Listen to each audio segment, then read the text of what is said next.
আমি কিন্তু বইন্ডে সারা রাইতে ঘুমাইতে পারি না। আমি কইলাম হ আমিও। আজ থেকে তোমরা দুজনে একসাথে থাইকো, আমি মধ্যিখানে ম্যারেজ করে আনি মনে। শালি কইলো আমার বোনের বাচ্চা হইব জন্য আমার খুব খুশি খুশি লাগতেছে। আমি কইলাম এইবার তোমার উচিত তোমার বোনকে খুশি করা। পরিবার পরিকল্পনার এক আপা আসছিল। আপা আমারে কইলো যে জন্ম নিয়ন্ত্রণের জন্য কোনো পদ্ধতি গ্রহণ করছিলেন কি? আমি কইলাম পদ্ধতি একটা গ্রহণ করছিলাম, কিন্তু ওইটা নিয়ন্ত্রণের না। আপা আমার বউরে কইলো যে এই সময় ভালো মন্দ খাওয়া দরকার, আপনার কি খাইতে সবচেয়ে ভালো লাগে? আমি কইলাম ওই একটা খাবারের নাম কয়া দাও। ওইটা কইও না। আপা আমার বউরে কইলো এই সময় কিন্তু ভারী কোনো কিছু তুলবেন না। আমি কইলাম আমার ওজন খুব একটা বেশি না। আমার বন্ধু আমারে কইলো আমার শ্বশুর শাশুড়ি খুব খারাপ, মাসে 2-3 বার যাওয়া আসা করে। আমি কইলাম আমার শ্বশুর শাশুড়ি খুব ভালো, সে 5-6 মাস আগে আসছিল, আর যায় নাই।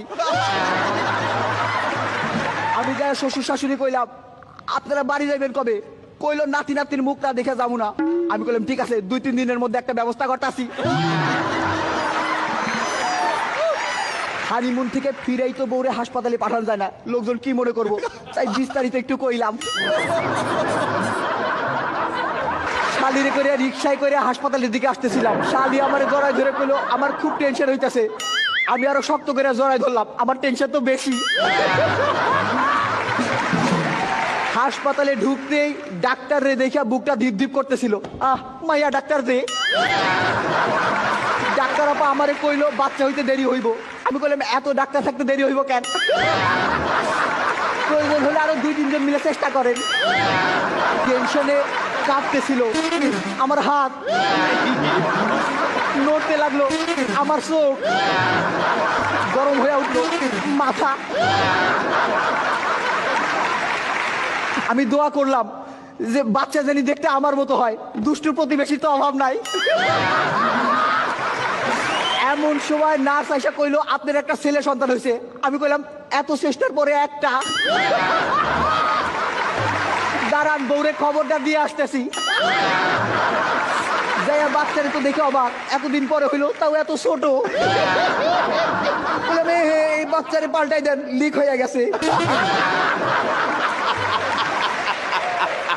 বাচ্চার মুখ দেখে তো অবাক, একবারে দাদুর মতো। আরে দাঁত ছাড়া যে। শালি কইলো এই যে বাচ্চার চোখ দুইটা একবারে আমার বোনের মতো, কান দুইটাও একবারে আমার বোনের মতো, আর যে একটা কইলো না ওইটা তো আমার মতো। আমি নাকের কথা কইতেছিলাম। আমার যে ছেলে সন্তান হইছে এইটা শুনেই বিশ্বাস করেন। একটা ছোট্ট প্রমাণ আছে, কিন্তু তা দেখাতে পারবো না। আরে ছবিটা যে নিয়ে আসি নাই। শ্বশুর শাশুড়ি কইলো একটা ভালো ছেলে খুঁজতেছি, ছোট মেয়েটার এবার বিয়ে দিয়ে দিব। আমি কইলাম আরেকটা ভালো ছেলে খুঁজেন, আমার দ্বারাও বিয়ে দিব। পরিবার পরিকল্পনার পয়সা কইলো ভাইজান এই ভাবির স্বাস্থ্য খুব একটা ভালো না, এখন আর বাচ্চা কাচ্চা নিয়েন না। আমি কইলাম তা ঠিক আছে, কিন্তু যাদের স্বাস্থ্য ভালো তারা তো আর শুনবো না। বলে শোনেন 2 বাচ্চার মধ্যে দূরত্ব রাখা দরকার। আমি বললাম ঠিক আছে, বাচ্চা আরেকটা হইলে 2 জায়গায় পাঠাই দেবো। বলে শোনেন বাচ্চার পুষ্টির জন্য মায়ের ভালো মন্দ খাওয়া দরকার। আমি বললাম এই তো মেয়ে মানুষ বলে পক্ষপাতিত্ব করলেন। ছেলে হলে বলতেন বাচ্চার পুষ্টির জন্য বাবার ভালো মন্দ খাওয়া দরকার। আর সারাদিন ধরে বউ বলতেছে আজ পারফরমেন্স যেন ভালো হয়। আমি কইলাম অনেকদিন পর তো, ঠিক আছে চেষ্টা করুম নেই। আজকের মতো আসতেছি, আসি।